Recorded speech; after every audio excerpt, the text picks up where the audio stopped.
اللهم اجعلني من أهل الجنة اللهم اجعلني من أهل الجنة اللهم اجعلني من أهل الجنة اللهم اجعلني من أهل الجنة اللهم اجعلني من أهل الجنة اللهم اجعلني من أهل الجنة اللهم اجعلني من أهل الجنة اللهم اجعلني وجل أولادي بنتي بنت بنتي زوجتي وبنت ولدي ووالدي وجداتي جداتي من أهل الجنة ولا تجعلنا من أهل النار.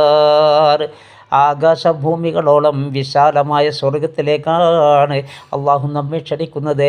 ആരൊരുത്തൻ സ്വർഗത്തെ 7 പ്രാവശ്യം ചോദിക്കുകയാണെങ്കിൽ സ്വർഗം പറയുമത്രേ, അള്ളാഹുവേ ഇദ്ദേഹത്തെ നീ സ്വർഗത്തിൻ്റെ അഹ്ലുവാരിൽ ഉൾപ്പെടുത്തണേ അല്ലാ.